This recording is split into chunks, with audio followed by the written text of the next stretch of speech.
Good morning to all of you. आज हमारा topic है the basic body plan of the flowering plants. Flowering plant से मतलब है एंजियोस्पर्म प्लांट। तो यहाँ पर हम एंजियोस्पर्म प्लांट की जो बेसिक बॉडी स्ट्रक्चर है उसके बारे में देखेंगे। Angiosperm plants most developed plant on the earth. जो एंजियोस्पर्म प्लांट होते हैं पृथ्वी पर सबसे ज़्यादा डेवलप्ड प्लांट है, क्योंकि इवोल्यूशन के थ्रू ये डेवलप हुए हैं। और इसके साथ जैसे हम सबसे पहले जो सबसे प्रिमिटिव प्लांट हैं वो एल्गी थे। एल्गी के बाद उनमें धीरे धीरे इवोल्यूशन हुआ और ब्रायोफाइट्स बने। फिर ब्रायोफाइट्स के बाद टेरिडोफाइट्स, टेरिडोफाइट्स के बाद जिम्नोस्पर्म, और जिम्नोस्पर्म के बाद एंजियोस्पर्म का डेवलपमेंट हुआ। तो इस तरह से धीरे धीरे इवोल्यूशन के थ्रू इनका डेवलपमेंट हुआ। तो इसलिए पृथ्वी के ऊपर जो आज हमें सबसे ज़्यादा डोमिनेंट वेजिटेशन दिखाई देती है वो हमें एंजियोस्पर्म प्लांट की दिखाई देती है। Flowers are found. तो जब हम एंजियोस्पर्म प्लांट के एक जनरल कैरेक्टर्स की हम बात करेंगे तो इसमें सबसे नॉर्मल सा फीचर हमें ये दिखाई देता है कि जितने प्लांट्स हैं सब में हमें फ्लावर्स दिखाई देते हैं। Seeds are covered with the fruit wall. और जो इसके सीड होते हैं एंड वो क्या होता है, चारों ओर से फ्रूट वॉल से कवर्ड रहता है। मतलब फ्रूट के अंदर हमें बीज दिखाई देता है। हम कोई भी फ्रूट लेके देख सकते हैं, उसके अंदर सीड होता है और चारों ओर से वो फ्रूट वॉल से कवर्ड होता है। These plants have a lot of variation. और इसके अलावा जब हम एंजियोस्पर्म की बात करते हैं तो इसमें इतनी वेरिएशन पाई जाती है कि बहुत ज़्यादा। जैसे डाइकोट और मोनोकोट अलग अलग हो गए, अब उनमें भी कितनी सारी अलग अलग स्पीसीज पाई जा रही है जो अलग अलग कैरेक्टर्स रखती है। तो इस तरह से एंजियोस्पर्म प्लांट पृथ्वी पर पाए जाने वाले सबसे डेवलप्ड प्लांट हैं। फ्लावर्स इनमें पाए जाते हैं और सीड फ्रूट वॉल्स से कवर रहते हैं। और ये जो प्लांट होते हैं इनमें बहुत ज़्यादा वेरिएशन पाई जाती है। On the basis of cotyledons या बीज पत्र, कॉटिलिडन्स को हम हिंदी में बीज पत्र कहते हैं। Angiosperm plants are categorised into following two categories. जब हम कॉटिलिडन्स या बीज पत्र के आधार पर एंजियोस्पर्म को डिवाइड करेंगे या कैटेगराइज करेंगे तो ये दो कैटेगरी में डिवाइड हम इसे कर देंगे। एक है मोनोकॉटिलिडन्स जो एक बीजपत्री, और दूसरा है डाइकॉटिलिडन्स द्विबीजपत्री। मोनोकॉटिलिडन्स एंड डाइकॉटिलिडन्स, अगर एक बीजपत्र उपस्थित है तो मोनोकॉटिलिडन्स कहेंगे। मोनोकॉटिलिडन्स में आ जाते हैं जैसे गेहूं, जौ, इस तरह से पाम हो गए, तो खजूर हो गया। तो ये मोनोकॉटिलिडन्स का एग्जाम्पल है। डाइकॉटिलिडन्स जिनमें दो बीज पत्र पाए जाते हैं, जैसे कि कोई भी बड़ा प्लांट जैसे नीम हो गया, आम हो गया, ये डाइकॉटिलिडन्स के एग्जाम्पल हैं। अब यहाँ पर देखते हैं monocotyledons plant such as grasses, lily. ये यहाँ पे एग्जाम्पल दिए हुए हैं, तो इस तरह के ये प्लांट इसमें आएंगे। ये ग्रासेस है और ये लिली की पिक दी हुई है। डाइकोटिलिडन प्लांट जैसे कि मैंगो ट्री, पी, सनफ्लावर, तो यहाँ पे इनकी फोटोग्राफ्स भी दिए हुए हैं एग्जाम्पल्स के। Angiosperm plant is divided into two main system. अब हम यह देखते हैं कि बेसिक बॉडी स्ट्रक्चर के बारे में स्टडी कर रहे हैं।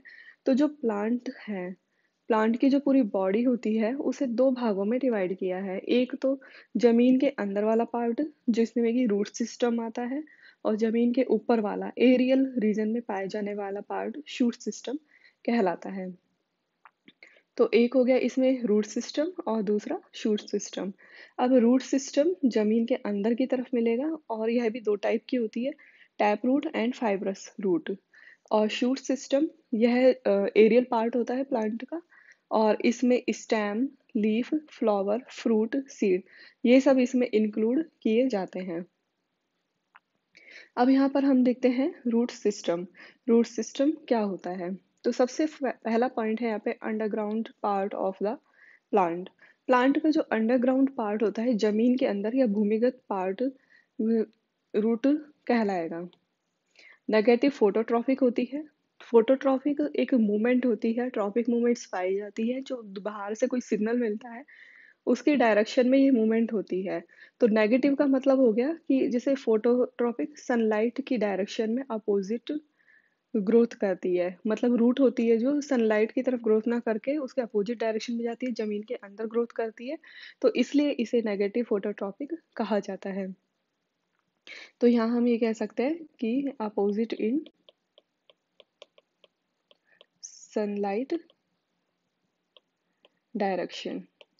तो सनलाइट की डायरेक्शन के अपोजिट ये ग्रोथ कर रही है, तो इसे नेगेटिव फोटोट्रॉपिक कहेंगे या ऋणात्मक प्रकाश अनुवर्ती कहते हैं।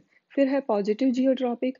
अब पॉजिटिव जियोट्रॉपिक से मतलब हो गया कि उस सिग्नल की तरफ मूव करना।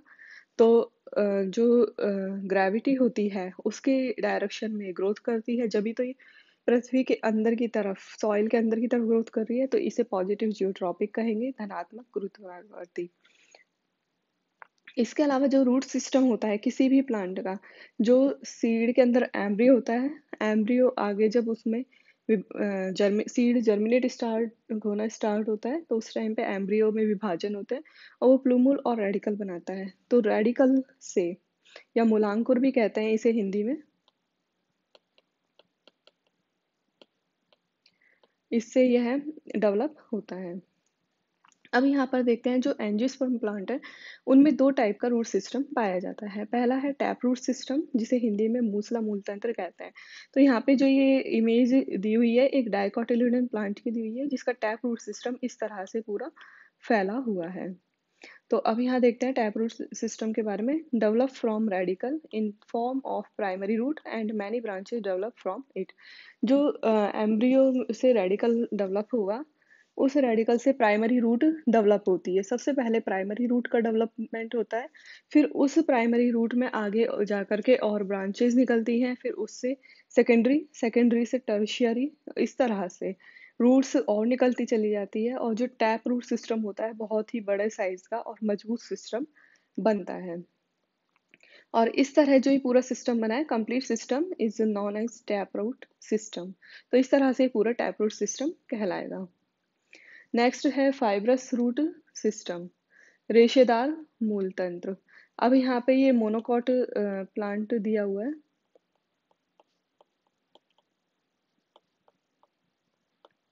मोनोकोट प्लांट की रूट दी हुई है। इन मोनोकोट प्लांट्स में यह पाया जाता है, जैसे कि ग्रासेस हो गई और लिली प्लांट्स हो गए, पाम, डेट पाम, इन सब में यह पाया जाएगा। Develop from radical and this root is degraded after short time period. तो इसमें क्या होता है, ये भी रेडिकल से डेवलप होती है, मूलांकुर से, लेकिन क्या होता है जो प्राइमरी रूट होती है कुछ टाइम बाद डिग्रेड हो जाती है, अल्पजीवी होती है, जिसके कारण जो क्या होगा, अब fibrous root develop from shoot और स्टेम। जो फाइब्रस रूट होती है, जो इसके स्टेम या जो शूट होता है उसी से डेवलप होने लग जाती है। जो प्राइमरी रूट है वो डिग्रेड हो जाएगी थोड़े टाइम बाद, और फाइब्रस रूट का डेवलपमेंट होता है। तो इस तरह से दो तरह की रूट होती हैं, टैप रूट सिस्टम और fibrous root system. Tap root system तो मिलता है डाइकॉट्स में, और फाइब्रस रूट सिस्टम पाया जाता है मोनोकॉट्स में। Function of root. तो यहाँ पर हम फंक्शन देखते हैं रूट का क्या हो सकता है। सबसे पहला, जमीन में जो पानी उपस्थित है उसको एब्जॉर्ब करना और प्लांट तक पहुंचाना, एब्जॉर्प्शन ऑफ वाटर। दूसरा है एब्जॉर्प्शन ऑफ मिनरल। तीसरा है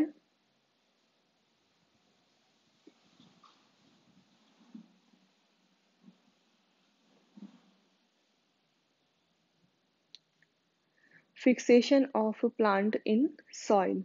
तो इस तरह से हम ये कह सकते हैं कि function of root, absorption of water, absorption of minerals, fixation of plant in soil. अब नेक्स्ट यहाँ देखते हैं शूट सिस्टम या प्रहोतंत्र। इसमें हम देखेंगे कि एरियल पार्ट ऑफ प्लांट, पहले ही बताया मैंने कि जो एरियल पार्ट होता है प्लांट का वो शूट सिस्टम कहलाता है, प्लूमूल या प्रांकुर से डेवलप होता है। और एक डेवलप प्लांट पर लीफ, फ्रूट और उसके अपेंडिजेस विकसित होते हैं। जो भी प्लांट के ऊपर एरियल पार्ट में जो भी चीज़ें डेवलप होंगी, लीफ हो सकती है उसमें, और stem, branches, flower, fruit, seed, इसके अलावा जैसे अपेंडिजेस होते हैं जैसे गुलाब के कांटे हैं, और इस तरह की जो भी स्ट्रक्चर डेवलप होती है वो सब उसके शूट सिस्टम में आती है। रिप्रोडक्टिव फेज में फ्रूट फ्लावर डेवलप होते हैं। शूट सिस्टम के फॉलोइंग पार्ट्स होते हैं। सबसे पहला हम देखते हैं एरियल पार्ट ऑफ प्लांट, तना। सबसे पहला पार्ट हम देखेंगे तना, जो कि एरियल पार्ट होता है। इसके ऊपर विभिन्न उपांग लगे होते हैं और पत्तियां विशिष्ट क्रम में अरेंज होती हैं। तो पत्तियों का जो अरेंजमेंट होता है उसको हम फाइलोटैक्सी भी कहते हैं। पत्तियां विशिष्ट क्रम में व्यवस्थित है, फाइलोटैक्सी कहलाएगी।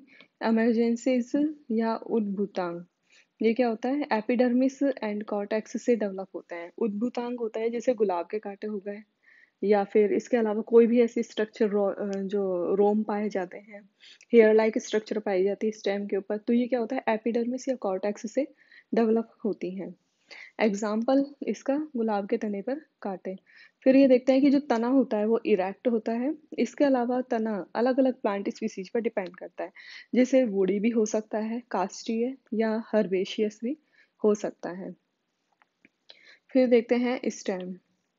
स्टेम इसमें ब्रांच्ड, शाखित या अनब्रांच्ड, अशाखित होती है। शाखित या अशाखित हो सकता है।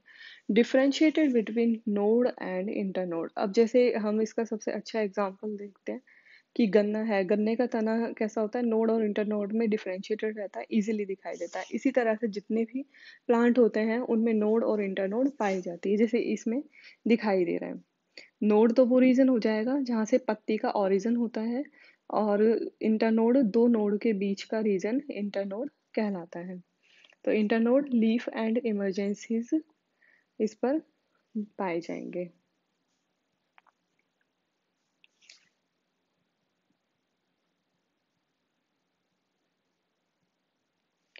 फिर देखते हैं function of stem.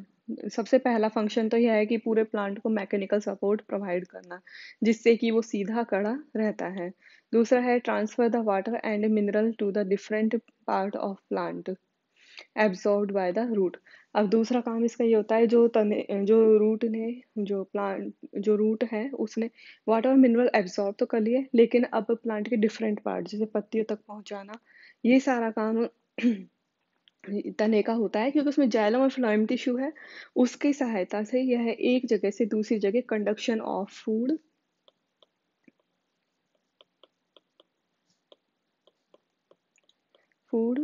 Water and mineral, ये इसका काम होता है। तो फूड का सिंथेसिस तो पत्तियों ने कर दिया, वो तो ऊपर से नीचे की तरफ आएगा फ्लोएम के थ्रू। जाइलम के थ्रू मिनरल्स और वाटर का कंडक्शन होता है। अब यहाँ पर नेक्स्ट देखते हैं लीफ। लीफ क्या होती है? चपटी फैली हुई संरचना तने की इंटरनोड से निकलती है। चपटी फैली हुई संरचना होती है ये, और तने के इंटरनोड द्वारा निकलती है। फैली हुई इसलिए रहती है सनलाइट की डायरेक्शन में। इसके ऊपर सनलाइट आकर के गिरेगी तो फोटोसिंथेसिस की प्रोसेस होती है। Assimilatory organ of plant. Assimilatory का मतलब होता है हिंदी में स्वांगीकारी, मतलब कि फोटोसिंथेसिस करती है, खुद अपना फूड सिंथेसाइज करती है, तो इसलिए इसे एसिमिलेटरी ऑर्गन कहते हैं। फोटोसिंथेसिस कैसे होगा? Carbon dioxide plus water plus sunlight, इसकी प्रेजेंस में होता है और यह ग्लूकोज का सिंथेसिस करेगी। Phyllotaxy, arrangement of leaves on stem. पत्तियों के तने के ऊपर जो अरेंजमेंट पाया जाता है, किस सीक्वेंस में वो अरेंज है, वो उसकी फाइलोटैक्सी कहलाती है। इन डाइकोटिलिडन प्लांट रेटिकुलेट वेनेशन पाया जाता है। जो डाइकोटिलिडन प्लांट्स होते हैं उनमें यह रेटिकुलेट वेनेशन इसमें देखने को मिलेगा। तो यह रेटिकुलेट वेनेशन का डायग्राम दिया हुआ है, जिसे हम हिंदी में कहते हैं जालिकावत शिरा विन्यास। दूसरा है समांतर शिरा विन्यास, जो कि मोनोकोटिलिडन से पाया जाता है। तो ये पैरेलल वेनेशन का एग्जाम्पल है, जिसमें वेन्स सिर्फ इस तरह से जा रही है, और इसमें इस तरह से भी जा रही है और इस तरह से भी जा रही है। तो इस तरह से इसमें यह देखा जाता है। Function of leaf. अब इसके फंक्शंस की बात करते हैं, तो एक तो synthesis of food for plant and second photosynthesis. तो ये इसके फंक्शन होते हैं, फोटोसिंथेसिस के थ्रू फूड का सिंथेसिस करना। तीसरा है फ्लावर। फ्लावर क्या होता है? ये दोनों तो वेजिटेटिव स्ट्रक्चर हो गई, लीफ और स्टेम। जब रिप्रोडक्शन का टाइम आएगा तो उस टाइम पर फ्लावर्स का डेवलपमेंट होता है। Reproductive organ of plant. Plant का ये रिप्रोडक्टिव ऑर्गन होता है, मॉडिफाइड शूट से ये डेवलप होता है। फ्लावर्स के लिए हम सिंपल सी डेफिनेशन ये देते हैं, मॉडिफाइड शूट से ये डेवलप होता है और फ्लावर बनाता है। इसके 4 पार्ट होते हैं, कैलिक्स, कोरोला, एंड्रोइशियम एंड गाइनोइशियम। जो सबसे बाहर का वॉल या चक्र होता है फ्लावर में, इस तरह से अगर हम देखते हैं, सबसे बाहर कैलिक्स मिलेगा, उसके अंदर कोरोला और इसके अंदर एंड्रोइशियम और सबसे इसमें गायनोइशियम हमें ये पाई जाएगी। तो इस तरह से ये मिलता है। तो सबसे बाहर कैलिक्स, कैलिक्स किससे मिलकर के बना होता है? सेपल से।